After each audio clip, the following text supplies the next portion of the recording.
आज तिसरा दिवस सुरू झालेला आहे. आतापर्यंत असं वाटलं होतं महाराष्ट्रात मुस्लिम बांधवांनी जाण्याची आणि सभेसाठी मैदान दिलं होतं. आता मुस्लिम एकोप्याचा एक वेगळा संदेश सुद्धा आज मिळालेला आहे. त्याच्याबद्दल काय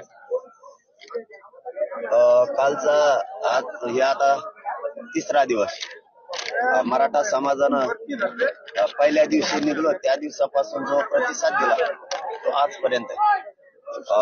त्या दिवशी प्रत्येक गावाचा शिव सोडायला लागला, तालुक्याचा शिव सोडायला लागलो आणि जिल्ह्याचाही शिव सोडायला लागलो. तर मराठ्यांच्या घराघरातल्या मराठ्यांना असं वाटायला लागलं आपलं पोरगं आपल्या लेकरासाठी मुंबईकडे आरक्षणासाठी निघालंय. आपण आता घरी नाही थांबायचं, आपण भेटायला गेलो पाहिजे, आशीर्वाद द्यायला गेलो पाहिजे. आणि रस्त्यावर लाखांना मराठी हातातले कामं सोडून नोकरदार वर्गापासून व्यावसायिकांपासून सगळा मराठा समाज हा रस्त्यावरती आशीर्वाद देण्यासाठी यायला लागला. आपण दुसरं म्हणाला या काय मदरसा या ठिकाणी आपण सगळी ग्राउंडची त्याची व्यवस्था केली मुस्लिम बांधवांनी, कारण हे होणं आपण आवश्यक आहे. हे बघा, हिंदू मुस्लिम हा एकोपा होणं सुद्धा आवश्यक आहे, कारण हे लोकशाहीचं राज्य आहे, हे संविधानाचं राज्य आहे. इथं एकमेकाला साथ देणं आवश्यक आहे. ज्याच्या त्याच्या धर्माचा ज्याला त्याला स्वाभिमान असला पाहिजे. त्यांच्या धर्माचा त्यांना मुस्लिम धर्माचा स्वाभिमान आहे, मला माझ्या हिंदू धर्माचा स्वाभिमान आहे. आपण दोघांमध्ये माणुसकी जिवंत आहे आणि एकमेकाला साथ द्यायचं ठरवल्याच्या नंतर, कारण धर्म हा विषय वेगळा आहे आणि मागणी एखाद्या समुदायाला मागणं हा विषय एकदम वेगळा आहे. ज्यावेळेस आम्ही मुंबईकडे पायी निघालो, मराठा समाजाला आरक्षण मिळावं, इथं धर्म नाही आला. इथं एका लेकराला आरक्षण लागणार आहे, ती मागणी, आणि त्या मागणीला साथ देण्यासाठी मुस्लिम बांधव समोर आले आणि त्यांनी राहणे इथं ग्राउंडची व्यवस्था केली सगळी. ते बघा, धर्म वेगळा, मी पुन्हा तेच सांगितलं की धर्म वेगळा, त्यांना त्यांच्या धर्माचा स्वाभिमान आहे, मला माझ्या धर्माचा स्वाभिमान नाही, आणि तो असलाच पाहिजे. त्याच्यात काय गैर असण्याचं काही कारण नाही. परंतु मुस्लिम समाजाने एक नवीन आदर्श सुद्धा दिलाय.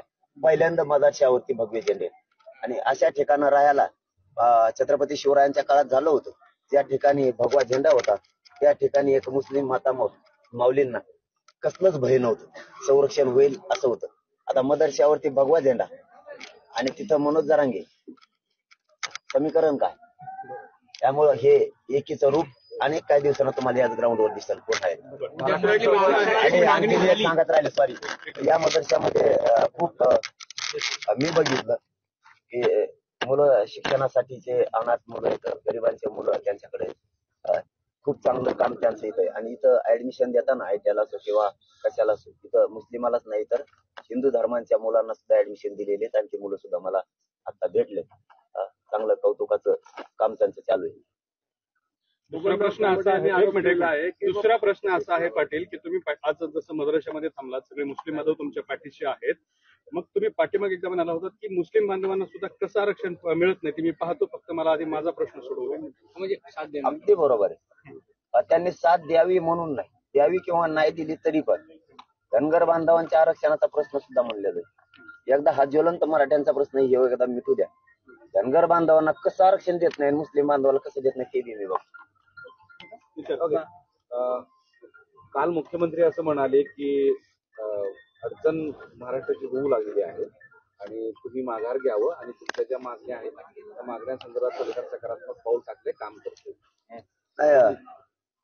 शिंदे साहेबांनाच माझी विनंती, आम्हाला राज्याला अडचण व्हावी असं वाटत नाही. अडचण सरकारकडून आणि प्रशासनाकडून व्हायला लागली.